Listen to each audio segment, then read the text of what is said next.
All right, we're here with Mr. AdventureLender, Sean Herrero. Yes, sir. What's up, brother? Thank you, bro. Good Dude, to see you. Fantastic presentation. Thank you. It was better than last year. Really? Last year was awesome. Oh, dude. This I'm was better. stoked then. All right. But why? Because you gave actionable tasks for people to do. Yeah. Like, this is what I do. Yeah. Copy me. Yes. I think it shouldn't be revolutionary, but like I feel like it is, because you gave like specifically, I use Highway for this, I use Mortgage Coach for this is exactly how I do it. I mean, why don't people do it? Why do you think people don't legit just straight up copy you? Because it's not fun to do. And like we were just talking to a bunch of people and they're like, do you really do that all day Friday? Yeah, unfortunately, but fortunately, like I get to be in 10 open houses at once. So it's worth it and the realtors love it. So, right. And that's who I serve. I serve realtors. Like I'm a referral based lender. I'm not an online lender. Right. Yeah. Right. So I think one of the questions was, can you automate this in any way? And I mean, I get the same questions about social media. Can I just automate this? No. Well, why? Because it has to be personalized. If you're trying to make something for everyone, it won't work. And so right. I really do, when I'm building a mortgage coach for an open house, I go on Redfin. How long has it been on? Oh, it's the first weekend. Okay, then I'm gonna go over ask, because that's what's gonna happen. Does it have sexy pictures? Yes, it does. This house is gonna be attractive. Oh, it's at 30 days. Hey agent, I'm building your marketing kit for you. Are you gonna do a price reduction soon? Because if you are, I'm gonna show how they can use the seller's money in a better way. It has to be personalized to the property. Right. So no, I can't automate it, and I don't want to. I think we're living in a world of automation, and all people want is human authenticity again. Yes, I agree, and it works the same way with social media, which is why I think that you get as much reach as you do, because it's you. Yeah. It's not. You're not reading from like a script. You're literally just hitting record and like, this is me, and you mess up all the time. All the time. But you leave it on. Well, because I'm human. And I think, so the way I look at social might be different than most, and I wish more people would look at it my way. I want people to know, like, and trust me on social. And I want people who don't like me, they won't reach out. So I can get to yes or no faster, but if I try to be someone else, when they do engage with me, and it's not who they got online, they don't trust me, right? And I don't want to read somebody else's scripts or use somebody else's ideas.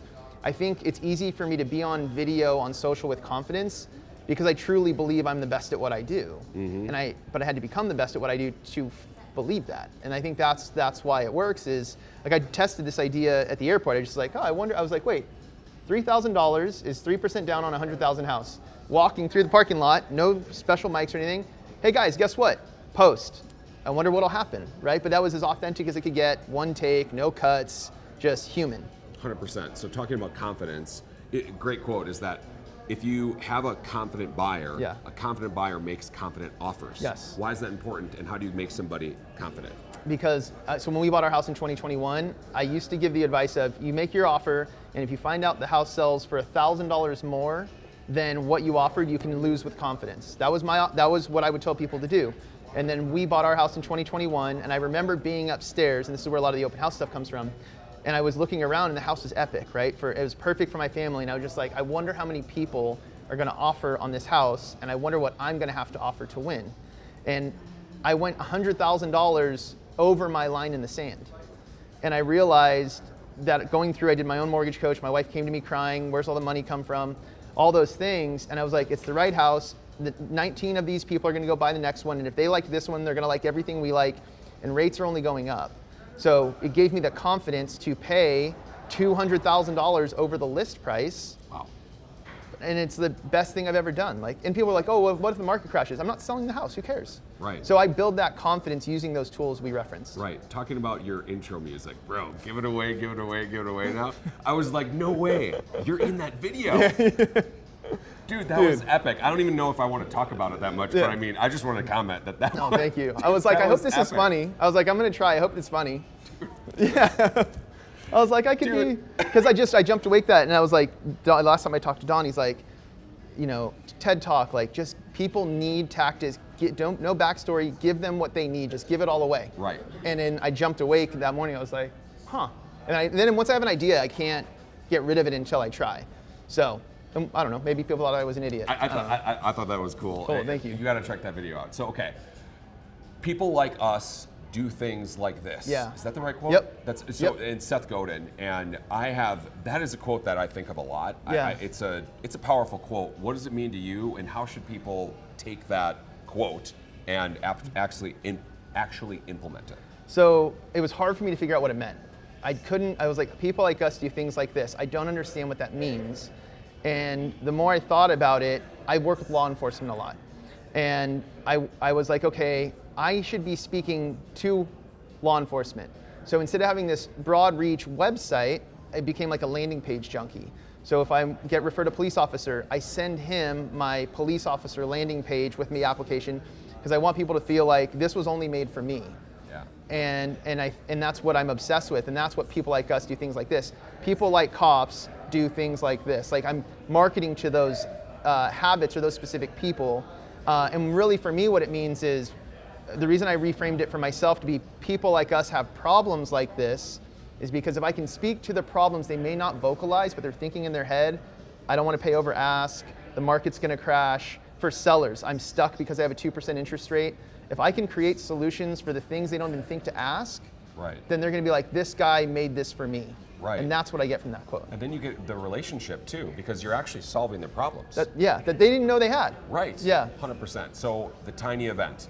Yeah. It's a play off of your tiny team. Yeah. And last year when I interviewed you, I don't even think you had one assistant. I had one. I did have one. Do you have two now? No, just one assistant, one processor. Okay, so did $100 million. Yeah, last year, and then we did, or 2020, so we did better in 23 than 22. And that was my goal, was to make a worse year better than the previous. Dude, so much that I wanted to unpack. I wish I could have like the whole 20 minutes, like in condensed, but like you changed the game on, hey, our money-making season is, in the summer months. Yeah. Then you turned around and did 10 million 3 months in a row in the winter. I was top 10 at our company, big company, October, November, December. And it's simply because I said, you know what, there's transactions happening. I'm not a part of them, and that pisses me off. So I'm going to become a part of these transactions. Right. And it was a mindset shift from that conversation I had with my buddy.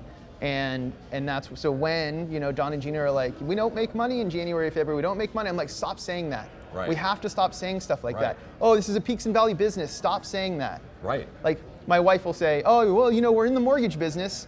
You didn't say it that way in 2021. Right. But now, and I'm like, stop saying that. Like, Right. I'm blessed to be in the mortgage business. 100%. So I want people to just, when we have that negative thought or that reason for why we aren't where we want to be, that reason's an excuse, and we have to turn on that. 100%, and look at your results. It's just a mindset shift, and look at your results. So the tiny event, what is it? Yeah. How can people sign up, and what's somebody going to get out of it? Yeah, so the tiny event, to kind of go back on that one, I became a mortgage advisor in 2017 because I went broke trying to serve mortgage advisors. So I was very jaded, and I wanted nothing to do with loan officers anymore. God, I love that. And so I found my stride, 17, 18, 19, 20, 21. Okay, I know how to do this my way now. But in 21, people were like, dude, how are you doing this volume?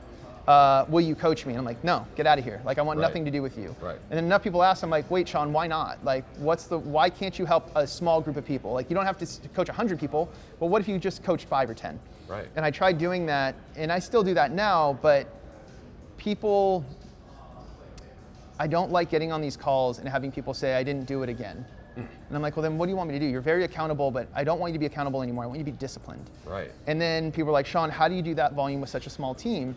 I can't teach it 2 hours a week, but I was like, if I could get a small group of people in a room for 48 hours, and it's fun. I mean, it's not just work. It's a fun. Sure. It's a fun trip. Dude, I like. You're a fun dude. So day 1 is all marketing. Day 2 is execution, because I've seen a lot of people that are really good at marketing, but they don't close any loans. Yeah. I've seen like people that are really, really good at manufacturing loans, but they don't have anyone to do them for because they don't know how to market. Right. So, and it had to be small because it's not about me. I want it to be about them. Right. And I'm helping each person who comes find their way, and showing my shortcuts and secrets and giving even more information away. Like the first one, I'll be honest, there were 3 people from my market there, and I was like, dude, are you really just gonna like give them everything? Yeah, right. My direct competition. Right. And I was like, law of abundance, man, there's enough to go around. Dude, and it was the for most rewarding, fulfilling thing, to where after it was over, I was hanging out with Nicole, and I was just like, I found my way in this industry. Like, I already know how to help homeowners and realtors, and I love doing that. This is my thing. And so it's super fun. I mean, you're changing people's lives. There's no way that you don't feel good after that. How many people can go to the event? No more than 10. It's capped at 10. And, next one's March. I'll probably do another one in May, but my goal is to get to a point where we're doing a monthly. Okay. Yeah. Wow. Always in That's Newport awesome. Beach.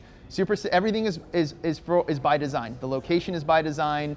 I open with the Navy SEAL speaker, the one I have coming for the next event. that's so I just cool. got off the phone with him yesterday, and he like rattled. They're very quiet, right? But he rattled off his resume, and I'm like, whoa. So but everything is with intention. And the first one, everybody validated what I wanted and more, to where it was like my heart was so full. Dude, that's so cool. I'm happy that you're doing it. It's such a service to the industry. People need it. And if you're not following Sean, he's the AdventureLender on IG. Yep, @AdventureLender, just like Facebook. Yep, AdventureLender. And my God, you got to follow this guy, bro. Dude, thank you, bro. I love you, man. Love you, bro. That was great. Thanks. That was great, dude.